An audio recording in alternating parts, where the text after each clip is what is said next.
friends, welcome back to the Great Ojibwe Baking Show. I'm your host, Marissa Carr, and today we're going to make some frosting. Now, if you've had a buttercream frosting before, you've probably had what's called an American buttercream, which is basically just powdered sugar and butter mixed together with a little moisture added until it's smooth and spreadable. Now, some people really like American buttercreams, but they tend to be very, very, very sweet. So if you're someone who's had frosting and been like, oh, this is too sweet, fuck, this makes my teeth hurt, it was probably an American buttercream. Now, what you might not know is that there are actually multiple different kinds of buttercreams. So what we're going to make today is called a Swiss buttercream. And a Swiss buttercream is a frosting that's made with a base of meringue, which is egg whites whipped until they hold stiff peaks, and sugar and butter with some flavorings added.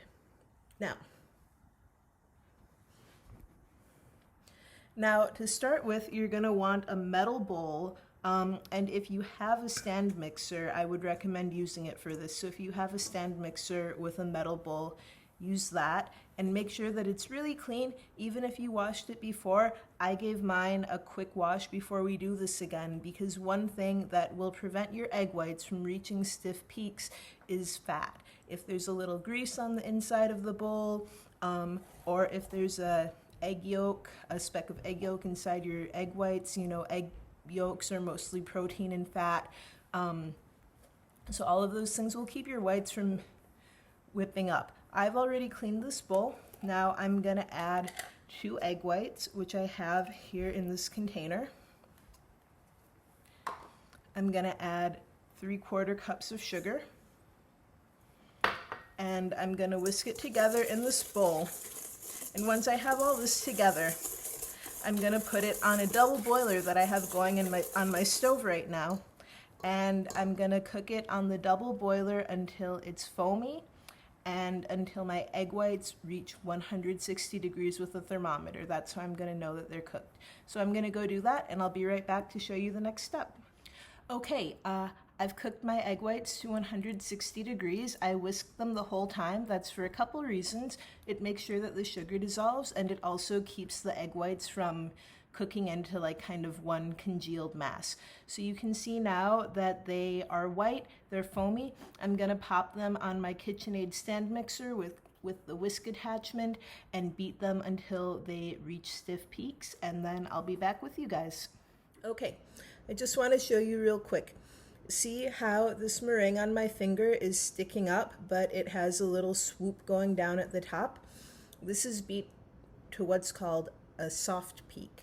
Now, we want to beat our meringue to a stiff peak, which means that there'll be nothing swooping down at the top. It'll just stick straight up.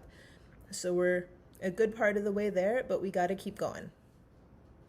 Just kidding. Okay. So if you look at this beater, you can see that the meringue is sticking pretty much straight up. It's not drooping down. So our peaks are pretty stiff. So I'm gonna put my meringue back on the KitchenAid. And then I have 3/4 cups of butter. That's 12 tablespoons if you're counting, cut into chunks. I've let it soften at room temperature. And as the meringue is whipping back on the KitchenAid, I'm going to add these chunks one at a time. So I'm going to add one when it's fully incorporated, when it's all the way mixed in. Then I'll add the next one, and I'm going to keep doing that until all of my butter is mixed in with the meringue. Okay, so we whipped in the flavorings that we just added. The buttercream was a little bit looser than I wanted, so I put it in this Tupperware so that it can sit in the fridge and firm up a little bit while I bake the cupcakes. But let's taste it and see how we did.